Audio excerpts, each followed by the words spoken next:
Bárbara, mas podem me chamar de Babi. E no vídeo de hoje venho trazer pra vocês a história de uma criança de 11 anos assassina. Tenho certeza que quando você imagina um assassino, você imagina primeiramente um homem adulto. Depois, quando você descarta a possibilidade de que foi um homem, você pensa o quê? Provavelmente foi uma mulher. Quando descarta a possibilidade de ser uma mulher, você pensa o quê? Nossa, então pode ter sido um menino. Mas não, você também descarta essa possibilidade e descobre que o assassino é uma garotinha de apenas 11 anos. Quer saber essa história? Então fica aqui comigo no vídeo. Me segue lá no meu Instagram se você quiser me conhecer melhor. E não se esqueça de se inscrever no canal, deixar o seu like. E agora vamos lá conhecer quem foi essa garotinha. Mary Flora Bell nasceu em Newcastle, na Inglaterra, no dia 26 de maio de 1957. A mãe dela se chamava Elizabeth McCricket e ela era uma garota de programa. Ela deu à luz a Mary quando tinha apenas 17 anos e não sabia quem era o pai. E como é de se imaginar, Mary nasceu num lar totalmente desestruturado. Ela acabou sendo adotada pelo seu padrasto, William Billy Bell. Porém, ele não ficava muito por baixo da sua mãe quando se tratava no quesito família, porque ele já tinha sido preso por assalto à mão armada, quando Mary ainda era muito pequena. Elizabeth, mãe de Mary, tinha vários problemas emocionais e, além disso, ainda era viciada em álcool e drogas. Além disso, o bairro em que Mary cresceu era cercado por muita violência e criminalidade. Então Mary cresceu tendo essa violência toda, como um de seus pilares. Como Mary havia sido uma gravidez indesejada, sua mãe a tratava com muito ódio e repulsa, mostrando claramente que ela não gostava da filha. Para vocês terem uma ideia do que essa criança passava, quando ela tinha apenas 1 ano, ela foi parar no hospital por overdose de medicamentos, porque a própria Elizabeth enfiou os remédios na garganta da filha porque simplesmente ela a odiava. Mas um dos piores traumas que Mary teve na vida foi quando ela tinha 5 anos e a sua mãe teve a horrível ideia de colocá-la para atender os seus clientes, se é que vocês me entendem. Como eu disse, ela era prostituta, então ela deixava a própria filha de 5 anos ser abusada por esses caras que eram seus clientes. Mary só tinha 5 anos, não podia fazer nada, não sabia o que estava acontecendo. A única coisa que ela sabia era que se ela desobedecesse a sua mãe, ela seria punida. Com uma infância completamente conturbada e destruída, Mary começou a descontar sua raiva em pequenos animais, o que é muito comum crianças psicopatas demonstrarem isso, que geralmente sempre começa com um animal pequeno e indefeso e depois evolui para humanos. Antes de Mary cometer o seu primeiro assassinato,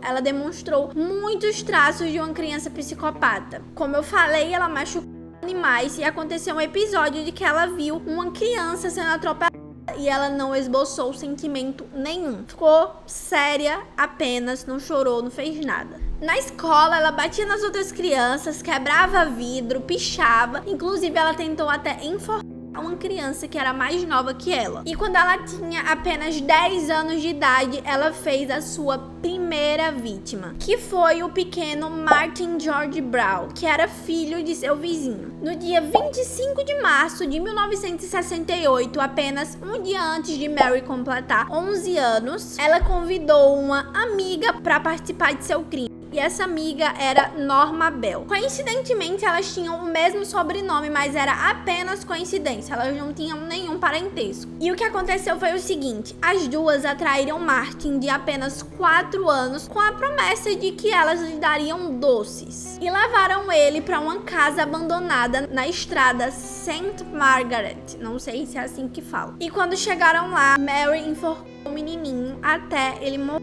E Norma apenas assistiu tudo. Mary não demonstrou remorso nenhum e com uma frieza absurda que não cabia em uma criança. Obviamente, os pais de Martin perceberam seu sumiço e foram até a polícia, que encontrou o corpo dele um dia depois. De acordo com a polícia, ele estava apenas com um ferimento na cabeça e não tinha nenhum indício de que aquilo tinha sido um assassinato.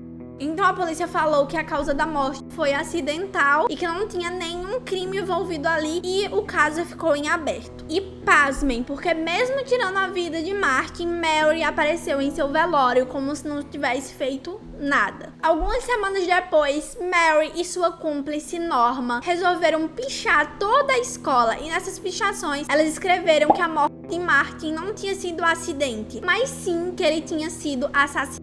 E a polícia cagou pra isso, eles acharam que era uma brincadeira de mau gosto e não deram nenhuma atenção pra aquilo. Enfim, 2 meses se passaram e Mary resolveu fazer uma nova vítima. E dessa vez foi Brian Howe. O crime aconteceu no dia 31 de julho de 1968, quando a dupla inabalável Mary e Norman resolveram elevar o nível da maldade, como se o último crime tivesse sido pouco, né? Elas atraíram o pequeno Brian para um terreno baldio e Mary falou que ela fazia questão de que o menininho perdesse a vida pelas mãos dela. Ela estrangulou o menino, furou as suas pernas, peito, braços e escreveu suas iniciais, um M, no peito dele. O corpo de Brian foi encontrado no mesmo dia e os policiais acharam que quem tinha feito aquilo era um abusador que estava ali passando pela região. Mas a quantidade relativamente pequena de força para assassinar a criança levou o legista a concluir que o assassino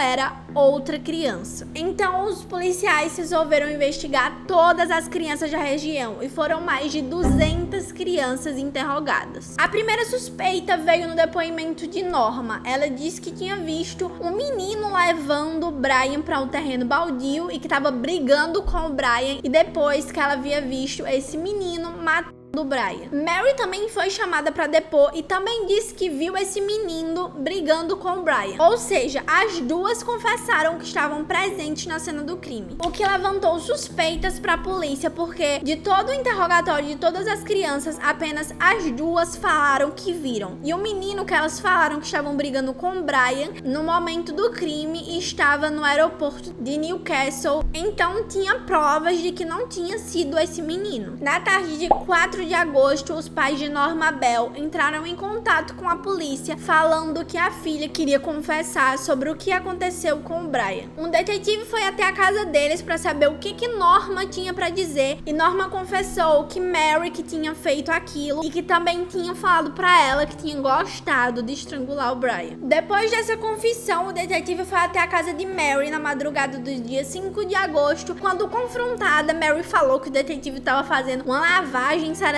nela e que ela precisava de um advogado. Brian Howe foi enterrado em um cemitério local em uma cerimônia com mais de 200 pessoas. O detetive falou que Mary ficou do lado de fora da casa dos Howe enquanto o caixão saía, e quando ela viu o caixão saindo, ela riu. No dia do julgamento, Mary estava agindo normalmente, como se ela não tivesse feito nada, como se nada tivesse acontecendo. Não demonstrou culpa nem arrependimento nenhum, apenas disse o seguinte, pera aí que eu vou ler pra vocês. Eu gosto de ferir os seres vivos, animais e pessoas que são mais fracos do que eu, já que eles não podem se defender. Foi isso que ela falou no tribunal. As duas passaram por vários exames psiquiátricos que revelaram que Norma era intelectualmente atrasada e uma pessoa submissa e muito fácil de manipular. Já os exames de Mary mostraram que ela era muito inteligente e propensa a mudanças repentinas de humor. Tipo, do nada ela ficava com raiva e queria descontar em alguém, que acabava descontando em pessoas e seres indefesos. Os 4 psiquiatras que a analisaram concluíam que ela sofria de um transtorno de personalidade psicopática. O julgamento das meninas começou no dia 5 de dezembro de 1968, mas apenas no dia 17 de dezembro o júri decidiu o veredito. Norma foi declarada inocente e nesse momento ela bateu palmas de felicidade. Já Mary foi condenada por homicídio doloso quando não há intenção de matar, e quando ela ouviu isso ela começou a chorar junto com sua mãe e sua avó. Mary foi sentenciada à prisão por tempo indeterminado e levado para um lugar chamado Red Bank Security Unit, uma instituição para jovens infratores onde normalmente eram enviados apenas meninos. Até que em 1977 ela fugiu quando estava sendo transferida para outra prisão,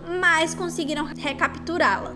Após muito tratamento diário e avaliações psiquiátricas, Mary foi libertada no dia 14 de maio de 1980, quando ela já tinha 23 anos, depois de ter cumprido 12 anos de prisão. E em 1988, Mary aceitou dar uma entrevista sobre tudo o que aconteceu em sua infância. E essa entrevista foi dada para uma jornalista chamada Greta Sereny. No dia 21 de maio de 2003, tanto Mary quanto a sua filha, sim, ela se casou e teve uma filha que, graças a Deus, ela não fez nada com a filha dela, que era o que todos estavam temendo, mas ela realmente mudou e tratou a filha dela com todo o amor do mundo. Enfim, voltando. Em 2003, Mary e sua filha receberam o direito de viver anonimamente, começar a vida do zero, mudar o nome, mudar tudo. E por conta de Mary, foi criada uma ordem na Inglaterra para manter a identidade de crianças que cometeram crimes no passado e mudaram. O nome dessa ordem é Mary Bell. E o vídeo foi esse, espero que vocês tenham gostado. Compartilhe aí com os amigos de vocês, não esquece de se inscrever no canal e até o próximo vídeo.